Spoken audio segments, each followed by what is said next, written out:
Hello friends, good morning. मैं निजाम स्वागत करता हूँ आप लोगों का मेरे चैनल पर। आइए मेरे साथ मिलकर आज हम लोग कुछ सीखने की कोशिश करते हैं, जानने की कोशिश करते हैं। बिहार के परिप्रेक्ष्य में बिहार का सामान्य ज्ञान देखते हैं। इसको भौगोलिक परिप्रेक्ष्य में, इसको राजनीतिक परिप्रेक्ष्य में, प्रशासनिक परिप्रेक्ष्य में देखने की कोशिश करते हैं बिहार को, कि बिहार कैसा है। इसके बारे में कुछ जानकारियाँ जानने की कोशिश करते हैं, जो कि बहुत ही महत्वपूर्ण है। हमारे बीपीएससी एग्ज़ाम में भी क्वेश्चन आते हैं इससे, एसएससी में भी पूछ लिए जाते हैं, कभी कभी रेलवे एग्ज़ाम में भी कहीं आ सकते हैं, या बिहार से संबंधित जो भी एग्ज़ाम हो, बीएसएससी हो या अन्य जैसे बिहार शिक्षक का एग्ज़ाम हो या कोई भी एग्ज़ाम हो, जीके जीएस के सेक्शन में बिहार का सेक्शन ज़रूर होता है। और उससे 2-3 क्वेश्चन तो आएंगे ही। बीपीएससी में तो ज़्यादा ही रहता है, मेंस में कम से कम 15 से 18 क्वेश्चन तक हो सकते हैं, या 10-12 क्वेश्चन भी हो सकते हैं। बिहार के जीके जीएस और बिहार के करेंट मिलाकर 15 से 18 क्वेश्चन तो हो ही जाते हैं। तो आइए हम लोग जानते हैं बिहार, इसकी पृष्ठभूमि को जानने की कोशिश करते हैं। उसके बाद और आगे इसकी भौगोलिक रूपरेखा को जानेंगे। दोस्तों, तो बिहार आज जो हमारे राज्य का नाम बिहार है, यह कैसे पड़ा? दोस्तों, अगर अतीत की तरफ हम चलें, थोड़ा सा रुख करते हैं अतीत की तरफ, तो हम देखेंगे कि बौद्ध धर्म, जैन धर्म का उदय बिहार से ही हुआ है, और उसने अपना विस्तार बिहार से ही पाया है। बौद्ध धर्म तो अंतर्राष्ट्रीय स्तर तक बहुत सारे देशों में फैल गया, और जैन धर्म उतना उसको राजकीय संरक्षण न मिल पाने के कारण, सहायता न मिल पाने के कारण जैन धर्म उतना विस्तार नहीं पा सका, वो अलग बात है। लेकिन दोस्तों, वही बौद्ध धर्म और जैन धर्म जो हमारे यहाँ से विस्तार पाया बिहार से, तो बौद्ध भिक्षु और जैन भिक्षु चैत्यालयों में या अपने मठों में जो पूजा अर्चना के लिए या तीर्थ के लिए जो आया जाया करते थे, दर्शन किया करते थे, वहाँ पूजा अर्चना किया करते थे, तो उसको विहार कहा जाता था। तो बिहार शरीफ में, नालंदा में, अगर हम देखें राजगीर में या बिहार के अन्य क्षेत्रों में भी, तो ऐसे मठों की संख्या बहुत ज़्यादा थी, और बहुत ज़्यादा मात्रा में बौद्ध भिक्षु, जैन भिक्षु इन मठों की दर्शन यात्रा, तीर्थ यात्रा किया करते थे, वहाँ विहार किया करते थे। तो हम लोग बिहार को पहले विहार के नाम से जाना जाता था, जानते थे हम लोग।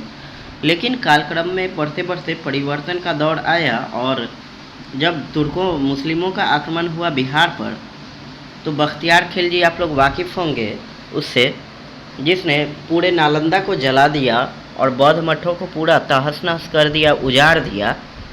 और जब तुर्कों का शासन बिहार पर हुआ, उसने अपनी प्रशासनिक केंद्र बिहार में, नालंदा में ही स्थापित की, और उसका नाम बिहार शरीफ रखा।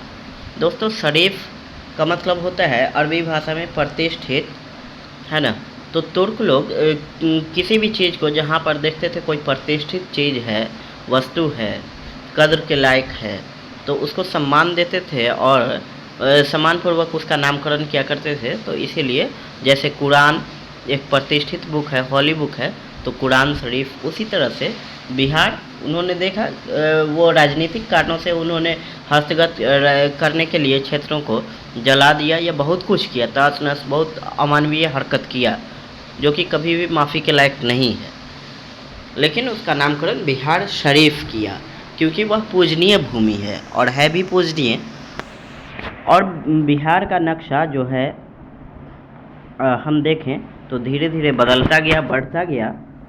तो हम लोग देखते हैं कि बिहार की राजधानी जो है प्राचीन समय में गिरिवराज, फिर राजगिरी हर्यक वंश के समय में, फिर उसके बाद बदल कर आता है, हर्यक वंश के शासक ही उदयीन होते हैं, जो पटना बिहार की राजधानी को स्थापित कर देते हैं, जल दुर्ग के कारण, जलीय सुरक्षा के कारण।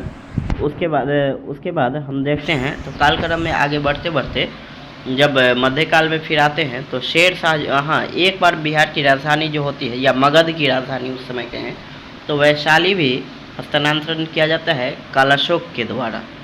उसके बाद अगर मध्यकाल में हम आते हैं, तो शेरशाह सूरी जो होता है, जो अफ़गानी साम्राज्य का स्थापना करना चाहता है, उसने जब अपना शासन कायम किया हुमायूं को पराजित करके, तो बिहार की राजधानी को परमानेंटली स्थापित कहाँ किया? पटना में स्थापित किया 1541 ईस्वी में। उसके बाद हम दोस्तों देखें तो अकबर जो है बिहार का फिर से पुनर्गठन किया और बिहार राज्य का विस्तार भी किया और पटना ही उसके बाद से बिहार की राजधानी बनी रही। पटना की राजधानी समय समय पर चेंज भी किया गया। मुगलों के समय में अजीमाबाद पड़ा। पटना को हम लोग कुसुमपुर के नाम से भी जानते हैं, पाटलिपुत्रा के नाम से भी जानते हैं और अंततः यह अब पटना के नाम से ही जाना जाता है। और बिहार का जो अभी हम नक्शा देख पाते हैं दोस्तों, यह कालक्रम में बहुत परिवर्तन का दौर देखा है।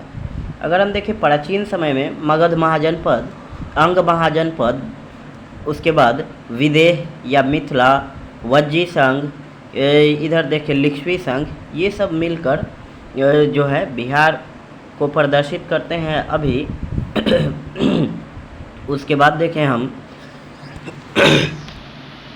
आगे चलकर फिर जब ब्रिटिश दौर आता है, मुगलों का जब अंत होता है ब्रिटिशों के द्वारा, जब ब्रिटिशों का आक्रमण होता है और वो हस्तगत करता है बिहार के क्षेत्रों को, बंगाल के क्षेत्रों को, प्लासी युद्ध के बाद बंगाल में उसका शासन स्थापित हो जाता है और बक्सर युद्ध के बाद तो उड़ीसा, बंगाल और बिहार की दीवानी भी प्राप्त कर लेता है।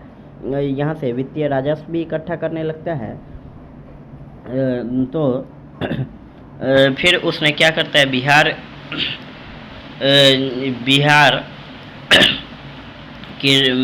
बिहार के लिए एक दीवान मुनक्किद करता है, उप दीवान नियुक्त करता है राजा सीताब राय के नाम से।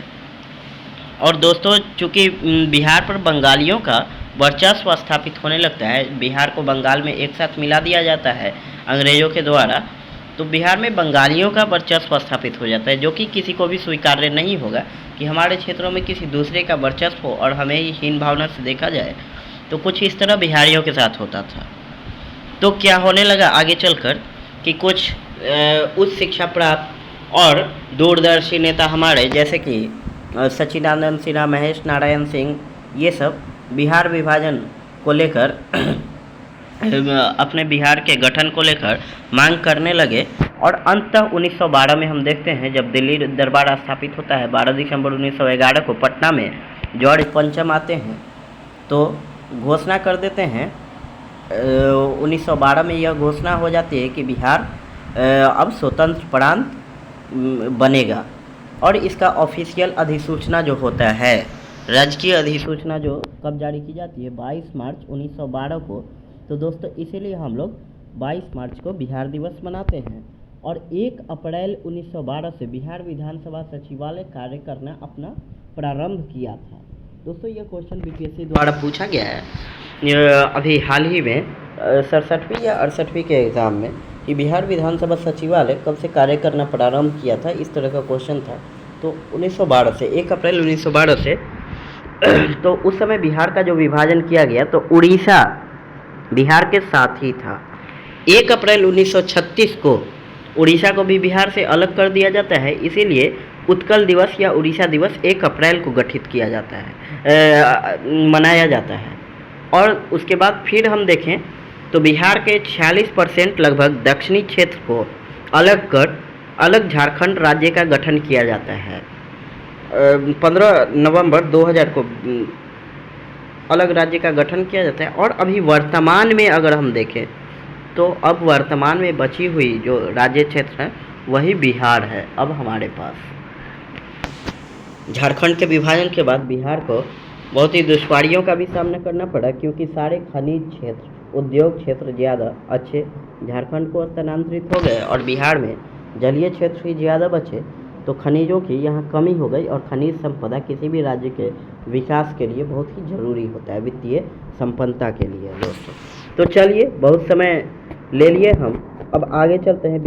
बिहार की भौगोलिक रूपरेखा देखें दोस्तों, तो इसकी अवस्थिति पर अगर हम बात करें तो इसकी अवस्थिति, बिहार की अवस्थिति क्या है, उत्तर पूर्वी भाग में अवस्थित है। बिहार जो है भारत के उत्तर पूर्वी भाग के निम्न और मध्य गंगा बेसिन में अवस्थित है।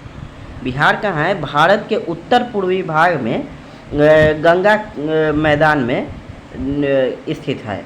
उसके बाद भौतिक स्थिति अगर देखें बिहार की, तो अक्षांशीय विस्तार बिहार का क्या है, 24 डिग्री 20 मिनट 10 सेकेंड से लेकर 27 degree 13 minute 27 degree 31 minute 15 second तक। और देशांतरीय विस्तार अगर हम इसका देखें तो 83 डिग्री 19 मिनट 50 सेकेंड से लेकर 88 डिग्री 17 मिनट 40 सेकेंड देशांतर तक इसका विस्तार है बिहार का। देख लेंगे दोस्तों इसको। उसके बाद हम लोग देखते हैं ज्यामितीय आकार बिहार का कैसा है। तो बिहार ज्यामितीय रूप से आयताकार है। बिहार का आकार ज्यामितीय रूप से आयताकार है। अगर समुद्र तल से इसकी ऊंचाई देखें तो बिहार समुद्र तल से 173 फीट, और अगर मीटर में देखें तो 53 मीटर ऊंचा है। समुद्र तल से बिहार की ऊंचाई 173 फीट या 53 मीटर है। बिहार का क्षेत्रफल देखें 94,163 वर्ग किलोमीटर स्क्वायर किलोमीटर, या हेक्टेयर में देखें तो 93.4 लाख हेक्टेयर बिहार का क्षेत्रफल है। और अगर हम देखें बिहार का क्षेत्रफल पूरे भारत के क्षेत्रफल का कितना हिस्सा है, तो 2.86% हिस्सा है भारत के क्षेत्रफल का। वहीं भारत का जब हम लोग देख रहे थे तो भारत का क्षेत्रफल जो है विश्व के क्षेत्रफल का 2.4% है। क्षेत्रफल की दृष्टि से दोस्तों बिहार जो है 13वां राज्य तेलंगाना के गठन के बाद, अब दोस्तों जम्मू कश्मीर के पुनर्गठन के बाद 12वां राज्य हो गया है क्षेत्रफल की दृष्टि से। उसके बाद देखें दोस्तों तो बिहार की लंबाई चौड़ाई हम देखें तो बिहार की लंबाई उत्तर से दक्षिण अगर देखें हम 345 किलोमीटर, और पूर्व से पश्चिम देखें 483 किलोमीटर। वहीं भारत का हम लोग देखे थे उत्तर से दक्षिण 3214 किलोमीटर और पूर्व से पश्चिम 2933 किलोमीटर भारत की विस्तार था। ग्रामीण क्षेत्रफल अगर हम देखें दोस्तों बिहार का तो 92,257.51 वर्ग किलोमीटर है। अगर हम प्रतिशत में देखें तो बिहार में नगरीय प्रतिशत कितना है, 88.7 ग्रामीण है, ग्रामीण जनसंख्या निवास करती है, और 11.3% नगरीय जनसंख्या है बिहार में। अब तो यह बढ़ गया है दोस्तों, NSO की रिपोर्ट में 15.4% तक नगरीय जनसंख्या हो गया है। उसके बाद दोस्तों देखें तो बिहार की चौहद्दी या इसकी सीमाएं देखें कहाँ से, तो बिहार दोस्तों एक अंतर्राष्ट्रीय सीमा भी साझा करता है नेपाल के साथ। बिहार के उत्तर में नेपाल है, दक्षिण में दोस्तों झारखंड है। उसके बाद यदि हम देखें तो पूर्व में बिहार के पूर्व में पश्चिम बंगाल और पश्चिम में उत्तर प्रदेश। बिहार के मैप पर हम देखें तो मैप में डायरेक्शन में अगर हम देखें दोस्तों तो डायरेक्शन ऐसे ऊपर में दोस्तों नॉर्थ, ऊपर में नॉर्थ होता है, ये हो गया साउथ, ये हो गया ईस्ट और ये हो गया वेस्ट। तो ऊपर में इधर नेपाल है, इधर हम देखें तो दक्षिण में झारखंड है, इधर देखें पूर्व में पश्चिम बंगाल है, इधर देखें वेस्ट में या पश्चिम में देखें तो उत्तर प्रदेश है दोस्तों। इस तरह से हम लोग बिहार के सीमा को भी देख लिए, चौहद्दी को भी देख लिए। उसके बाद हम लोग देखते हैं बिहार का राजकीय प्रतीक देखें तो क्या है, बोधि वृक्ष। बिहार का राजकीय प्रतीक क्या है, बोधि वृक्ष।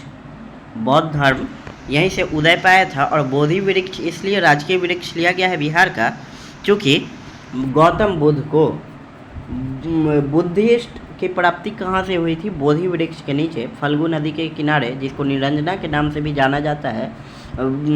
बिहार के गया जिले में बोध गया नामक स्थान पर बोधि वृक्ष के नीचे ही उन्हें सर्वोच्च ज्ञान की प्राप्ति हुई थी, इनलाइटमेंट हुआ था। इसीलिए बिहार का राजकीय चिन्ह बोधि वृक्ष लिया गया है। और बिहार की राजकीय भाषा दोस्तों देखें तो हिंदी है बिहार की राजकीय भाषा। द्वितीय राजकीय भाषा देखें तो बिहार की द्वितीय राजकीय भाषा क्या है, उर्दू है। बिहार की द्वितीय राजकीय भाषा दोस्तों उर्दू है। और भी इसके बाद हम देखते हैं बिहार का राजकीय पशु दोस्तों क्या है, बैल है। बिहार का राजकीय पशु बैल है। राजकीय पक्षी अगर हम देखें गौरैया है, राजकीय वृक्ष बिहार का पीपल है। राजकीय पुष्प अगर बिहार का देखें तो गेंदा है। इसीलिए हम लोग देखते हैं दोस्तों, बिहार सरकार के लोगों में पीपल का वृक्ष बना होता है। राजकीय वृक्ष बिहार का पीपल है। राजकीय पक्षी गौरैया है, स्पैरो। गौरैया पर विकास भी किया जा रहा है। गौरैया चूँकि लुप्त होती जा रही है, इसके विकास के लिए बिहार सरकार ज़ोर शोर से काम भी कर रही है। और हम देखें बिहार की राजकीय मछली क्या है, तो मांगुर मछली है दोस्तों। बहुत ही अच्छी मछली होती है, मेडिकली इसको बहुत ही अच्छा बोला जाता है मांगुर मछली को। मांगुर मछली बिहार की राजकीय मछली है। उसके बाद अगर हम देखें जनसंख्या, बिहार की कुल जनसंख्या दोस्तों 2011 के सेंसस के आधार पर 10,40,99,000। 2011 के जनगणना के आधार पर बिहार की जनसंख्या 10,40,99,452 है। यह NSO की रिपोर्ट में लगभग 12.5 करोड़ उससे भी अधिक हो गया है दोस्तों। और देश की कुल जनसंख्या का प्रतिशत कितना है, 8.60% है। यह 2011 के सेंसस से बतला रहे हैं दोस्तों, अभी तो बढ़ गया है NSO की रिपोर्ट में थोड़ा। उसके बाद यदि हम देखें जनसंख्या के आधार पर यह भारत में तीसरा स्थान रखता है बिहार। जनसंख्या के मामले में प्रथम पर यूपी है, दूसरे पर महाराष्ट्र है, तीसरे पर हमारा बिहार आता है। उसके बाद यदि हम देखें ये पुरुष जनसंख्या है, महिला जनसंख्या है, शिशु जनसंख्या है। बिहार में शिशु 0 से 6 आयु वर्ग की जनसंख्या प्रतिशत 17.6% है दोस्तों। उसके बाद यदि हम देखें नगरीय जनसंख्या बिहार में, हम देखें नगरीय जनसंख्या बिहार में कितनी है, 11.3%। वहीं ग्रामीण जनसंख्या बिहार में है 88.7% है। दशकीय वृद्धि दर बिहार की अगर हम देखें, ये दोस्तों 2011 के जनगणना के आधार पर है। 2001 से 11 तक में बिहार की जनसंख्या दशकीय वृद्धि दर कितनी रही, तो 25.4%। इसमें सर्वाधिक दशकीय वृद्धि दर वाला जिला मधेपुरा है, जिसका वृद्धि दर 31.01% है दोस्तों, 31.01% है। उसके बाद यदि हम देखें, उसके बाद दोस्तों यदि हम देखें, उसके बाद देखें हम तो न्यूनतम दशकीय वृद्धि दर वाला जिला कौन सा है, गोपालगंज 19% इसका वृद्धि दर है। उसके बाद हम बात करें आगे तो लिंगानुपात बिहार का कितना है दोस्तों, 1000 पर 918 महिलाएं प्रति 1000 पुरुष पर 918 महिलाएं। सर्वाधिक लिंगानुपात वाला जिला हमारा बिहार का गोपालगंज। उसके बाद न्यूनतम लिंगानुपात वाला जिला मुंगेर। बिहार का जनघनत्व अगर हम देखें तो कितना है, 1106 व्यक्ति प्रति वर्ग किलोमीटर। यह पूरे भारत में सबसे अधिक जनघनत्व वाला राज्य है बिहार। सर्वाधिक जनघनत्व अगर देखें बिहार के किस जिले में पाया जाता है, शिवहर में 1880 व्यक्ति प्रति वर्ग किलोमीटर। और सबसे कम जनघनत्व दोस्तों कैमूर में पाया जाता है, 488 व्यक्ति प्रति वर्ग किलोमीटर। सर्वाधिक जनसंख्या वाला जिला दोस्तों कौन सा है, पटना है सर्वाधिक जनसंख्या वाला जिला। उसके बाद यदि हम देखें दोस्तों तो न्यूनतम जनसंख्या वाला जिला कौन होगा, सर्वाधिक जनसंख्या वाला जिला दोस्तों पटना है, 58,38,465 व्यक्ति हैं। वही न्यूनतम जनसंख्या शेखपुरा ज़िले में है, 6,36,342। उसके बाद दोस्तों हम बात करें तो साक्षरता दर के आधार पर बात करें हम लोग दोस्तों तो बिहार की साक्षरता दर क्या है, 61.8%। यह 2011 का सेंसस है दोस्तों। और पुरुष को देखें, पुरुष साक्षरता बिहार में 71.2%, महिला साक्षरता बिहार में 51.5% है 2011 के जनगणना के आधार पर। अभी NSO का रिपोर्ट 2021 जो आया है उसमें दोस्तों बिहार का साक्षरता प्रतिशत कितना हो गया है, 70.9%। दोस्तों याद रखेंगे 70.9% NSO की रिपोर्ट में। और दोस्तों यह क्या है कि बिहार जो पहले सब कहता था कि बिहार जो है सबसे कम साक्षरता वाला राज्य है, न्यूनतम साक्षरता वाला राज्य, तो अब दोस्तों इसने विकास किया है और अब न्यूनतम में ही है, निचले स्तर पर ही है, लेकिन न्यूनतम से तीसरे स्थान पर आ गया है।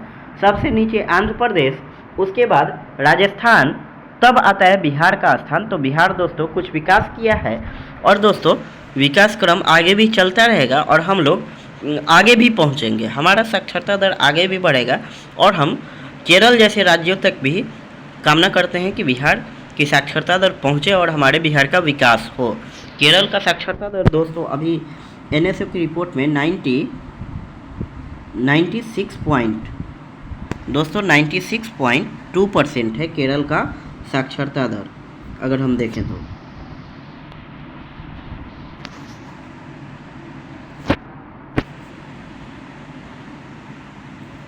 उसके बाद दोस्तों अगर हम बात करें आगे देखें कुछ क्वेश्चन, आगे फिर चलते हैं हम लोग दोस्तों। तो आगे हम लोग देखते हैं न्यूनतम साक्षरता दर कहाँ है, सर्वाधिक। हाँ दोस्तों, सर्वाधिक साक्षरता दर वाला जिला कौन सा है हमारा? सर्वाधिक साक्षरता दर दोस्तों रोहतास में है। हमारे एक मित्र भी हैं रोहतास के, उनको हम बार बार कहते भी हैं कि रोहतास साक्षरता में बहुत आगे है। और दोस्तों मानिए कि वह भी बहुत इंटेलिजेंट है, बहुत ब्रिलियंट है पढ़ने में, कोई भी एग्ज़ाम देते हैं तो निकाल लेते हैं। तो इससे लगता है कि अगर रोहतास का साक्षरता दर ज़्यादा है तो वो दिखता है वहाँ के लोगों में, और है ऐसा। अगर हम देखें बिहार न्यूनतम साक्षरता दर वाला राज्य, तो दोस्तों न्यूनतम साक्षरता दर वाला राज्य पूर्णिया है। सीमांचल क्षेत्र का एक ज़िला है दोस्तों पूर्णिया, जहाँ 51.1% वहाँ की साक्षरता दर है। और सर्वाधिक पुरुष साक्षरता दोस्तों देखें तो रोहतास में ही है 82.9%, जो कि भारत के साक्षरता दर से भी ज़्यादा है। औसतन देखें न्यूनतम पुरुष साक्षरता दर वाला जिला दोस्तों फिर से पूर्णिया है, न्यूनतम पुरुष साक्षरता दर। और दोस्तों देखिए कि अगर कहीं की साक्षरता दर ज़्यादा है और कम है तो इसका सीधा प्रभाव वहाँ के विकास पर दिखता है। रोहतास का साक्षरता दर अगर ज़्यादा है तो दिखता है कि रोहतास एक विकसित जिला है। अगर पूर्णिया को देखें तो पूर्णिया पिछड़े जिला में गिनती आता है। तो शिक्षा का प्रभाव देखिए दोस्तों और साक्षरता का, तो शिक्षा से जोड़कर हम अपना चहुमुखी विकास कर सकते हैं दोस्तों। उसके बाद देखें महिला साक्षरता, अगर महिला साक्षरता की बात करें तो सर्वाधिक महिला साक्षरता दर वाला जिला कौन सा है बिहार का? रोहतास ही है। न्यूनतम महिला साक्षरता दोस्तों पूर्णिया में न होकर सहरसा जिला की न्यूनतम महिला साक्षरता है, 41.7% है। उसके बाद अगर हम दोस्तों बिहार में देखें, बिहार में अनुसूचित जाति दोस्तों डेटा तो याद रखना मुश्किल है कितने हैं, परसेंट में हम देख लेते हैं। बिहार में अनुसूचित जाति प्रतिशत में कितने पाए जाते हैं?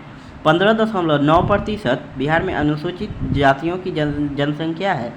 गया में दोस्तों सर्वाधिक अनुसूचित जाति पाए जाते हैं, 30.4%। गया के दोस्तों अपनी ही कुछ खासियत है। गया बिहार के सबसे गर्म और ठंडे ज़िलों में गिना जाता है। अच्छा ज़िला है वैसे, गया से हम रह कर आए हैं, देख कर आए हैं, वहाँ के लोगों को मिल कर आए हैं, बहुत अच्छे हैं। अगर हम देखें तो न्यूनतम अनुसूचित जाति वाला ज़िला कौन सा है बिहार का? तो किशनगंज है, जहाँ सिर्फ 6.7% अनुसूचित जाति पाए जाते हैं। अगर हम अनुसूचित जनजाति देखें, जिसको शेड्यूल्ड ट्राइब कास्ट बोलते हैं दोस्तों, तो अनुसूचित जनजाति के मामले में अगर देखें तो सर्वाधिक अनुसूचित जनजाति वाला ज़िला अगर हम देखें तो कौन सा है? पश्चिम चंपारण, 6.4%। और वहीं दोस्तों अगर हम देखें तो अनुसूचित जनजाति प्रतिशत में बिहार में दोस्तों प्रतिशत में ही देखेंगे 1.3% है। डेटा याद रखना तो मुश्किल है दोस्तों। उसके बाद अगर हम देखें तो सर्वाधिक नगरीकरण प्रतिशत वाला ज़िला अब हम दोस्तों देखें तो पटना है सर्वाधिक नगरीकरण वाला। पटना बिहार का कैपिटल सिटी भी है, राजधानी भी है। उसके बाद न्यूनतम नगरीकरण वाला ज़िला अगर हम देखें तो समस्तीपुर मात्र 3.5% नगरीकरण वाला ज़िला है, प्रतिशत वाला ज़िला है। 1 लाख से अधिक, ये सब दोस्तों डेटा 2011 के जनसंख्या वाला है। अब तो बढ़ गया है NSO की रिपोर्ट में। 1 लाख से अधिक जनसंख्या वाले नगर कितने हैं बिहार में? 26। महानगर बिहार में एक ही है, पटना। उसके बाद दोस्तों देखें हम जिला संबंधी कुछ, अगर हम देखें बिहार में 38 जिला पाए जाते हैं। ये भी क्वेश्चन एक बार बीपीएससी में पूछा गया था कि बिहार में कितने ज़िले हैं। ये दोस्तों ज़िले के नाम हैं, आप देख लेंगे, भोजपुर, बक्सर, रोहतास, ऐसे। ये बच्चों वाला चीज़ है, पढ़ने के आपको इतना बताने के ये नहीं है, आप लोग खुद देख लेंगे दोस्तों, पढ़ लेंगे। उसके बाद हम लोग देखते हैं सबसे बड़ा ज़िला बिहार में। सबसे बड़ा ज़िला दोस्तों कौन सा है? पश्चिम चंपारण। क्षेत्रफल के आधार पर दोस्तों देख रहे हैं, क्षेत्रफल के आधार पर बात की जा रही है। सबसे बड़ा ज़िला पश्चिम चंपारण। सबसे छोटा ज़िला दोस्तों शिवहर है। सबसे छोटा ज़िला शिवहर है क्षेत्रफल के आधार पर। क्षेत्रफल की दृष्टि से फिर से दे दिया गया है पश्चिम चंपारण सबसे बड़ा ज़िला और सबसे छोटा ज़िला शिवहर है दोस्तों, ये याद रखेंगे हम लोग।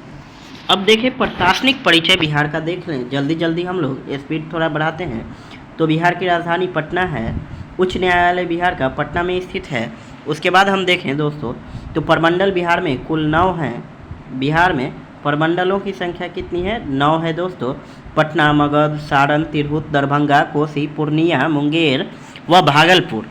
पटना प्रमंडल के कितने ज़िले हैं दोस्तों? तो 6 पटना प्रमंडल में 6 ज़िले आते हैं।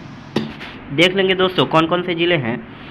पटना है, नालंदा, बक्सर, भोजपुर, रोहतास तथा कैमूर, ये सब पटना प्रमंडल के ज़िले हैं। मगध प्रमंडल के ज़िले 5 ज़िले आते हैं, औरंगाबाद, गया, नवादा, जहानाबाद तथा अरवल। सारण प्रमंडल में देखें 3 ज़िले, गोपालगंज, सारण तथा सिवान।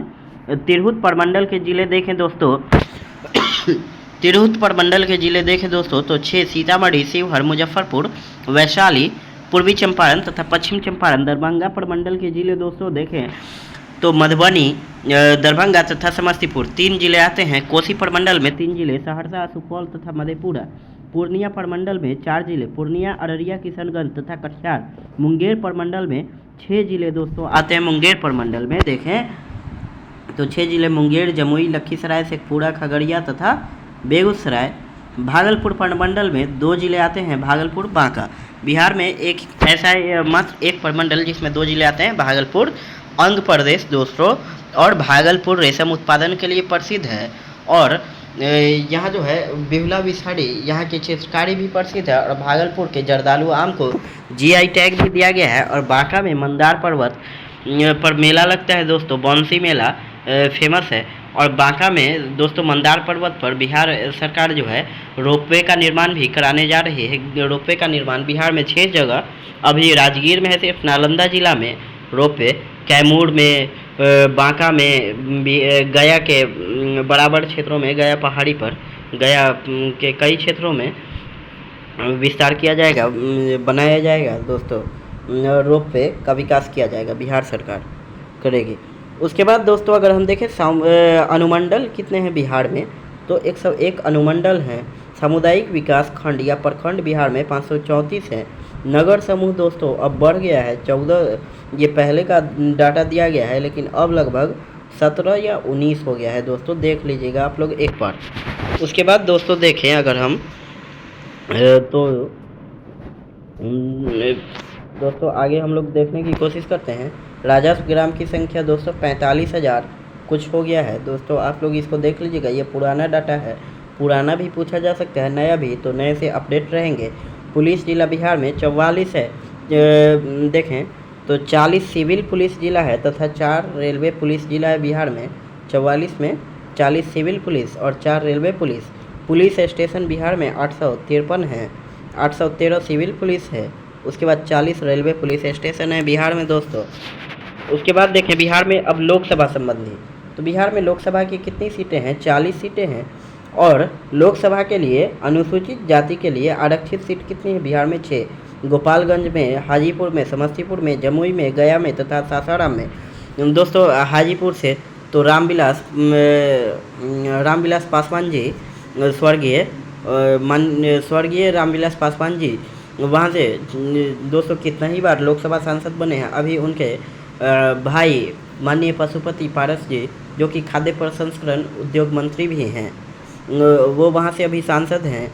उसके बाद समस्तीपुर से दोस्तों स्वर्गीय रामचंद्र पासवान जी वहाँ से सांसद हुआ करते थे, अभी उनके बेटे प्रिंस पासवान जी हैं। और जमुई से स्वर्गीय रामविलास पासवान जी के बेटे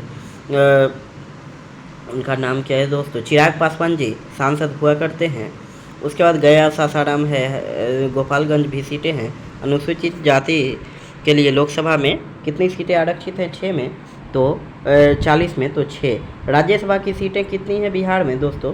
तो 16 राज्यसभा की सीटें हैं। विधानमंडल, बिहार में विधानमंडल द्विसदनात्मक है, विधानसभा तथा विधान परिषद। बिहार में विधानसभा सदस्य की संख्या 243। तो अनुसूचित जाति के लिए देखें तो बिहार में कितने आरक्षित विधानसभा सीटें हैं? तो 40 आरक्षित विधानसभा सीटें हैं बिहार में। उसके बाद अनुसूचित जनजाति के लिए 2 विधानसभा क्षेत्र, एक कटोरिया और एक मनिहारी यहाँ आरक्षित है दोस्तों। विधान परिषद, अब देखें बिहार में द्विसदनात्मक विधान मंडल है, तो विधान परिषद भी है बिहार में, तो 75 विधान परिषद सीटें हैं बिहार में। जिला परिषद की संख्या 38 है। पंचायत समिति दोस्तों बिहार में 534। ग्राम पंचायत की संख्या 8,391। ग्राम पंचायत सदस्य 1,14,733 है ग्राम पंचायत सदस्य की संख्या। उसके बाद दोस्तों देखें तो यहाँ ग्राम पंचायतों के मुखिया की संख्या दिया गया है दोस्तों, तो 8,391 है। ग्राम कचहरी है, ग्राम पंचायत समिति के सदस्य दोस्तों ये सब डेटा आप देख लीजिएगा वीडियो में खुद से। उसके बाद दोस्तों देखें तो ये बहुत ही महत्वपूर्ण है, ये बहुत ही महत्वपूर्ण है। पंचायती राज में महिलाओं के लिए 50% आरक्षण की व्यवस्था है बिहार में। सबसे पहले 50% आरक्षण देने वाला बिहार ही है, भारत का प्रथम राज्य। महिलाओं को जनप्रतिनिधित्व में 50% की भागीदारी दिया है, लोकल प्रतिनिधित्व में। इसके बाद उत्तराखंड, छत्तीसगढ़ और भी बहुत सारे राज्य 50% आरक्षण दिए हैं दोस्तों। और देखें अभी जो बिहार में शिक्षक भर्ती आई है उसमें भी नीतीश कुमार जी ने महिला विकास, नारी सशक्तिकरण को ध्यान में रखते हुए प्राथमिक स्तर पर 1 to 5 में महिलाओं के लिए 50% सीट आरक्षित कर दिया है, जितने भी प्राथमिक स्तर के सीट हैं उसमें। उसके बाद दोस्तों अगर हम आगे देखें, फिर बात करें आगे कुछ, तो देखें नगर निगमों की संख्या 11 दे रहा है दोस्तों, जो अब बढ़कर 17 या 18 हो गया है दोस्तों, ये पहले था। उसके बाद देखें नगर परिषदों की संख्या भी अब बढ़ गई है दोस्तों, ये सब पहले का नगर पंचायतों की संख्या भी बढ़ गई है, लेकिन 2011 का डाटा है, तो सेंसस जो अभी हमारे पास है उसके डेटा को भी हम लोग ध्यान में रखेंगे दोस्तों, उस डेटा को भी ध्यान में रखेंगे। उसके बाद हम लोग देखते हैं दोस्तों यहाँ भूमि संबंधी विवरण, बिहार का भौगोलिक क्षेत्रफल दोस्तों वन कितना है, ये सब पुराना डेटा है। अभी तो वन क्षेत्र बिहार में 7.41% हो गया है दोस्तों, तो ये सब आप देख लेंगे दोस्तों। थोड़ा सा प्रॉब्लम आ रहा है, ये PDF में थोड़ा सा प्रॉब्लम आ रहा है दोस्तों, माफ़ करेंगे इसके लिए। तो दोस्तों ये सब जो है उत्पादन क्षेत्र और भारत के भूगोल के आधार पर, तो ये डेटा आप लोग देख लेंगे दोस्तों, याद रखेंगे। ये सब पुराना डेटा भी हो गया है, लेकिन सब 2011 के जनगणना के आधार पर है, तो इसलिए यह भी याद रखना महत्वपूर्ण है। अगर हम देखें तो बिहार का जलवायु एवं मौसम, बिहार मानसूनी प्रकार की बिहार की जलवायु है, और बिहार में मानसून का आगमन कब होता है? 9 से 10 जून तक। औसत वर्षा बिहार में कितनी होती है? 1013 मिलीमीटर होती है। वर्षा का स्रोत, बिहार का महत्वपूर्ण वर्षा का स्रोत क्या है? दक्षिण पश्चिम मानसून से बिहार में सर्वाधिक वर्षा होती है, जो कि बंगाल की खाड़ी की शाखा से प्राप्त होती है, दक्षिण पश्चिम मानसून। सर्वाधिक वर्षा वाला जिला बिहार में किशनगंज है। सबसे कम वर्षा वाला जिला कौन सा है बिहार में? औरंगाबाद है दोस्तों। अभी हम गया की बात कर रहे थे कुछ देर पहले, देखें सर्वाधिक गर्म जिला गया, सर्वाधिक ठंडा जिला भी गया है। और कृषि जलवायु क्षेत्र बिहार में देखें कितने पाए जाते हैं? 3। एक पश्चिमोत्तर का मैदान, पूर्वी मैदान, पश्चिमोत्तर मैदान, पूर्वी मैदान, उसके बाद दक्षिण पश्चिम का मैदान दोस्तों पाया जाता है बिहार में कृषि जलवायु क्षेत्र 3। सर्वाधिक औसत आर्द्रता वाला स्थान कौन है दोस्तों, या जिला कौन सा है? कहेंगे तो भागलपुर है। उसके बाद दोस्तों देखें बिहार में सड़कों की, ये सब दोस्तों अब बढ़ गया है, तो ये सब आप वीडियो पॉज करके खुद से देख लेंगे। अब हम फिर आगे बढ़ते हैं। विश्वविद्यालयों की संख्या बिहार में कितनी है? 22 है दोस्तों। 21 पारंपरिक विद्यालय हैं और 1 मुक्त विद्यालय है, नालंदा मुक्त विश्वविद्यालय। शोध संस्थान बिहार में 15 हैं, सरकारी महाविद्यालय 278 हैं, स्थानीय निकाय महाविद्यालय 387 हैं, शिक्षा अध्यापक प्रशिक्षण केंद्र 35 है दोस्तों। उसके बाद अगर हम देखें अभियंत्रण तकनीकी केंद्र 10। अब बढ़ गया है दोस्तों प्राइवेट संस्थान। चिकित्सा महाविद्यालय 8 हैं, 6 सरकारी और 2 निजी, और भी बनने वाले हैं दोस्तों। उसके बाद बिहार के संबंध में कुछ विविध देखते हैं तो समुद्र से बिहार की दूरी कितनी है? 200 किलोमीटर दोस्तों। बिहार एक लैंड लॉक्ड स्टेट है। लैंड लॉक्ड स्टेट क्या होता है? भू आबादित क्षेत्र बोलते हैं दोस्तों।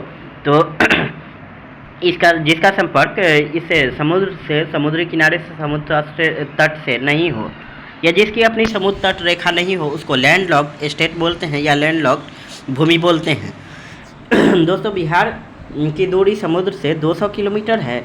इसीलिए जब सविनय अवज्ञा आंदोलन चलाया गया था तो नमक बनाया गया था, नमक कानून तोड़कर सविनय अवज्ञा आंदोलन शुरू किया गया था नमक बनाकर। तो बिहार में दोस्तों चूँकि समुद्र तो है नहीं, तो पटना में, सारण में, सर बहुत जगह ऐसे ही वहाँ के नमकीन मिट्टियों से जो है नमक बनाकर इंडिकेशन के रूप में उसका विरोध किया गया था। नखास पिंड नामक स्थान है पटना में, वहाँ मिट्टी बनाकर उसका मिट्टी से नमक बनाकर उसका विरोध किया गया था। समुद्र तट से बिहार की औसत ऊंचाई दोस्तों पहले भी हम देख चुके हैं मीटर में 53 मीटर है, और फीट में अगर हम देखें तो 173 फीट है दोस्तों। फीट में 173 फीट है। उसके बाद दोस्तों अगर हम देखें तो राज्य से होकर गुजरने वाले राष्ट्रीय राजमार्ग नेशनल हाईवे NH2 है दोस्तों। NH2, NH28, NH30, NH31। उसके बाद सबसे बड़ा राष्ट्रीय राजमार्ग जो है NH31 ही है। बिहार में मिट्टी देखें तो बिहार में बहुत से तरह की मिट्टी पाई जाती है। अवशिष्ट मिट्टी, प्रवाही मिट्टी, राज्य में जलोढ़ मिट्टी की प्रधानता है। प्रवाही मिट्टी जो दोस्तों जो नदियों के द्वारा सेडिमेंट्स का प्रवाह जो होता है, नदियों के पंख से निर्मित जो होते हैं, उसके द्वारा जो प्रवाहित होता है सेडिमेंट्स, उससे जो निर्मित मिट्टी होती है उसको जलोढ़ मिट्टी बोलते हैं। यह बहुत ही उपजाऊ मिट्टी होता है, बाढ़ के द्वारा भी बहा कर लाई जाती है जलोढ़ मिट्टी एक जगह से दूसरी जगह। अवशिष्ट मिट्टी, इसकी उत्पादन क्षमता दोस्तों कम होती है। अगर हम देखें तो बिहार के दक्षिण क्षेत्र में अवशिष्ट मिट्टी पाई जाती है दोस्तों, और पूरे दक्षिण क्षेत्र में नहीं, लेकिन उधर अवशिष्ट मिट्टी पाई जाती है। मुख्य फसल बिहार की अगर हम देखें तो बिहार का मुख्य फसल क्या है दोस्तों? धान, गेहूँ, चना, मक्का, ईख, ये सब बिहार का मुख्य फसल है। भाषाएं बिहार की क्या हैं? हिंदी, मगही, भोजपुरी, मैथिली, वज्जिका, उर्दू तथा अंगिका। मैथिली को बिहार में दोस्तों, बिहार की मैथिली भाषा जो है उसका संविधान की 8वीं सूची में शामिल किया गया है। उसको संवैधानिक भाषा का दर्जा दिया गया है दोस्तों। तो यह 8वें शेड्यूल में शामिल हो गया है। और भारत में कुल कितने भाषाओं को संवैधानिक दर्जा प्राप्त है 8वें शेड्यूल में जो शामिल है? तो 22 भाषाएं शामिल है दोस्तों। उसके बाद अगर हम देखें सबसे बड़ी सिंचाई परियोजना बिहार की गंडक सिंचाई परियोजना। बिहार की सबसे बड़ी सिंचाई परियोजना गंडक सिंचाई परियोजना है। प्रमुख रेलवे जंक्शन बिहार में देखें पटना है, हाजीपुर है, आरा, बरौनी, कटिहार, बख्तियारपुर, किऊल, गया, मुजफ्फरपुर, जमालपुर, मानसी खगड़िया में पड़ता है दोस्तों। ये सब प्रमुख रेलवे स्टेशन है। प्रमुख रेलवे क्षेत्र बिहार में देखें रेलवे जोन, अगर हम देखें बिहार में पूर्वोत्तर रेलवे है, पूर्वी रेलवे है, उत्तर पूर्व सीमांत रेलवे है, पूर्व मध्य रेलवे जिसका मुख्यालय हाजीपुर है दोस्तों। हवाई अड्डा बिहार में देखें हम तो पटना हवाई अड्डा, गया हवाई अड्डा, मुजफ्फरपुर हवाई अड्डा, भागलपुर, रक्सौल हवाई अड्डा। अब दोस्तों डोमेस्टिक हवाई अड्डा दरभंगा में भी विकसित हो गया है। दक्षिण पश्चिम का मैदान अगर हम देखें दोस्तों तो उसके बाद दोस्तों अगर हम देखते हैं सैनिक हवाई अड्डा बिहार में 2 जगह है। सैनिक हवाई अड्डा बिहार में पटना के बिहटा में और मुजफ्फरपुर में सैनिक हवाई अड्डा है। जल परिवहन बिहार में 800 किलोमीटर है लंबा आंतरिक परिवहन मार्ग है। प्रमुख जल परिवहन सेवा बरारी घाट से महादेव घाट, रेलवे स्टीमर सेवा कहलगांव का Dhagola LTC service, Manihari Sahebganj Jharkhand LTC सेवा आदि, इससे हम जलीय परिवहन सेवा ले सकते हैं। बिहार का महापर्व छठ है दोस्तों, और बिहार महापर्व छठ के लिए प्रसिद्ध जो छठी मैया का मंदिर है दोस्तों, यह देव शहर औरंगाबाद ज़िले में दोस्तों, मैं वहाँ से घूम कर भी आया हूँ, देख कर बहुत अच्छा जगह है। राजकीय मेधा दिवस कब मनाया जाता है दोस्तों? तो 30 दिसंबर को मनाया जाता है। डॉल्फिन दिवस 5 अक्टूबर को। दोस्तों बिहार में गंगा डॉल्फिन जो है, पूरे भारत का 50% गंगा डॉल्फिन बिहार के गंगेटिक रेंज में ही पाया जाता है। और दोस्तों गंगा डॉल्फिन को भारत का राष्ट्रीय जलीय जीव घोषित किया गया है 2009 में। अगर हम देखें तो सर्वोच्च शिखर बिहार का सोमेश्वर श्रेणी है 874 मीटर ऊंचा, जो कि पश्चिम चंपारण में है। उसके बाद बिहार का शोक सौरव ऑफ बिहार कोसी नदी को नदी पथ सर्वाधिक नदी पथ परिवर्तन के कारण और भीषण बाढ़ के कारण, भीषण तबाही लाने के कारण इसको सौरव ऑफ बिहार या बिहार का शोक कहा जाता है। प्रमुख धार्मिक स्थान बिहार में हम देखें दोस्तों तो क्या है? बोधगया, पावापुरी, पटना साहिब, वैशाली, राजगीर, मनेर शरीफ, फुलवाड़ी शरीफ इत्यादि। दोस्तों अब हम बात कर लें, बोधगया प्रसिद्ध है गौतम बुद्ध की ज्ञान प्राप्ति के लिए। पावापुरी वहाँ 24वें जैन तीर्थंकर महावीर जी का वहाँ निधन हुआ था, क्या वो अपना देह त्याग किया था वहाँ पावापुरी में। पटना साहिब, वैशाली, राजगीर, मनेर शरीफ, फुलवाड़ी शरीफ आदि। पटना साहिब में दोस्तों ये 10वें गुरु, सिखों के 10वें गुरु गोविंद सिंह का जन्म हुआ था पटना में 1666 में दोस्तों। उसके बाद हम देखें तो फिर वैशाली में जन्म स्थान है कुंडग्राम में। जैन धर्म के 24वें तीर्थंकर महावीर का जन्म स्थान वैशाली के कुंडग्राम में, और निधन कहाँ पाया था? पावापुरी में। फिर राजगीर दोस्तों जैन दर्शन, बुद्ध दर्शन के लिए फेमस है वहाँ दोस्तों। वहाँ जापानियों के द्वारा विकास किया गया है, बौद्ध स्तूप का स्थापना किया गया है वह। उसके बाद बहुत सारे कुंड है वहाँ घूमने के लिए, वेलू वन है, ये सब घूमने का स्थान है वहाँ। उसके बाद दोस्तों देखें तो प्रमुख नदियाँ बिहार की हैं। प्रमुख नदियाँ हैं गंगा है, पुनपुन है, फल्गु है, सोन है। उसके बाद देखें कर्मनाशा है, दुर्गावती है, गंडक है, बूढ़ी गंडक है, बागमती है, कमला है, कोसी, सरयू, महानंदा, सकरी, पंचाने इत्यादि, ये सब बिहार की प्रमुख नदियां हैं। उसके बाद अगर हम बात करें तो कुछ बिहार के इसको देख लेते हैं नदियों के बाद जलप्रपात। जैसे बिहार में ककोलत जलप्रपात नवादा में पाया जाता है। उसके बाद दोस्तों हम देखें तो मुख्य दोआब बिहार में अगर हम देख लें तो घाघरा गंडक दोआब है, गंडक कोसी दोआब है, कोसी महानंदा दोआब है। और दोस्तों इसी दोआब के कारण आपको पता होगा कि पंजाब में 5 दोआब क्षेत्र पाए जाते हैं, 5 नदियों के दोआब क्षेत्र, इसीलिए उसका नामकरण क्या हुआ है? पंजाब हुआ है दोस्तों, उसका नामकरण पंजाब हुआ है। तो इस तरह से दोस्तों हम लोग बिहार के बारे में कुछ देखते हैं यहाँ पर। उसके बाद हम लोग बात करें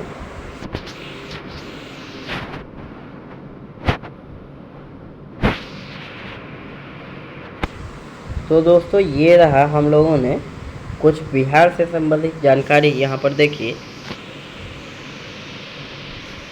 बिहार से संबंधित कुछ जानकारी हम लोग दोस्तों यहाँ पर देखे हैं। आप लोगों को कैसा लगा यह जानकारी? कैसा लगा यह जानकारी दोस्तों? मेरे तरफ से प्रयास कैसा रहा आप लोग लाइक कीजिए, है ना, कमेंट कीजिए, सब्सक्राइब कीजिए दोस्तों, चैनल को लाइक कमेंट कीजिए, सब्सक्राइब कीजिए चैनल को और भी जानकारी के लिए दोस्तों।